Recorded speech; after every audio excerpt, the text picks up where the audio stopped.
मैया की जय हो। दोस्तों, आप सबके बीच में कौशानी मैया की गीत छोटी सी लेके आई हूँ, प्रस्तुत करने जा रही हूँ। और गीत को पूरा सुनना दोस्तों, और अच्छा लगे तो लाइक करना, कमेंट करना, सब्सक्राइब करना चैनल को, और बेल आइकन को जरूर दबाना दोस्तों।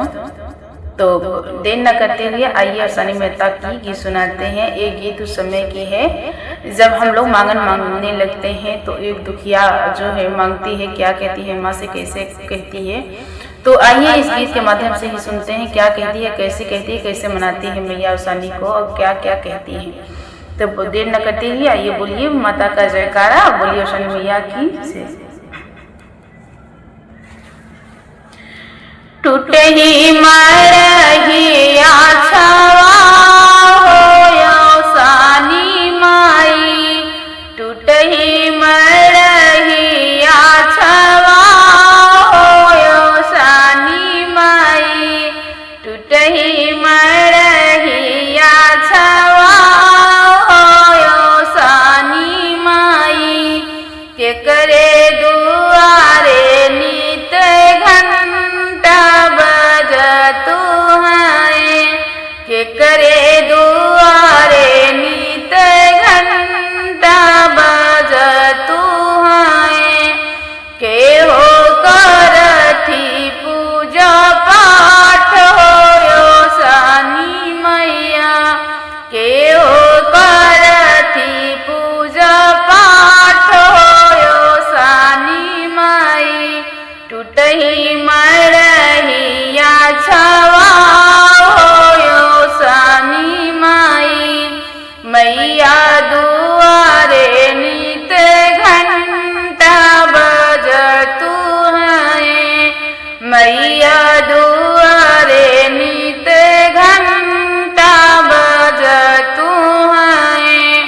पूजारी करथी पूजा पाठ हो कौशानी माई, पूजारी करथी पूजा पाठ हो कौशानी माई।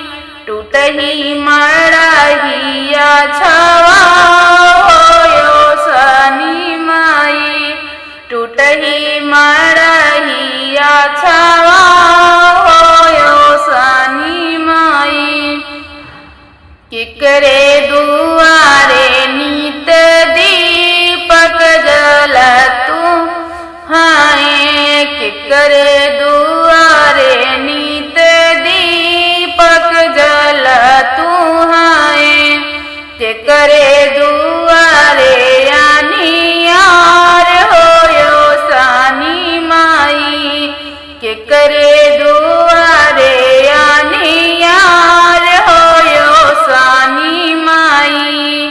टूटही मरही आछवा हो कौशानी माई, टूटही मरही आछवा हो कौशानी माई।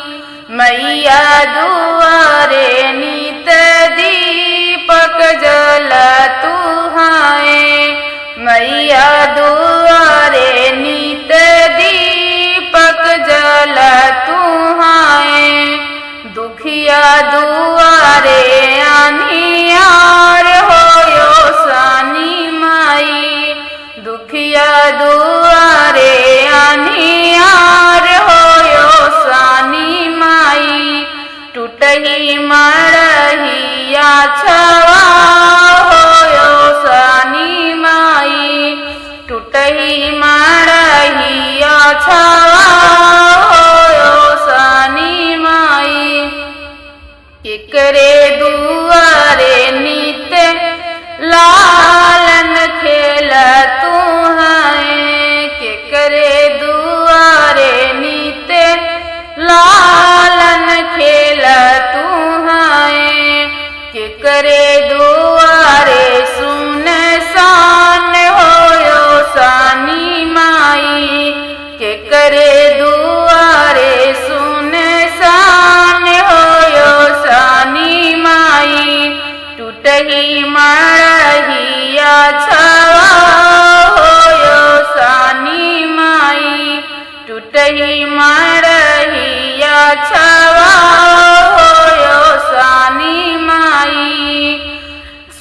सुखिया दुआरे नीत ललना खेल तुहाए, सुखिया दुआरे नीत ललना खेल तुहाए, बाजिन दुआरे सुन सान होयो सानी माई, बाजिन दुआरे सुन सान होयो सानी माई, टूटही मरहिया छवा होयो सानी माई, के करे दुआरे नीत गोतिन जूट तुम्हाए, के करे दुआरे मंग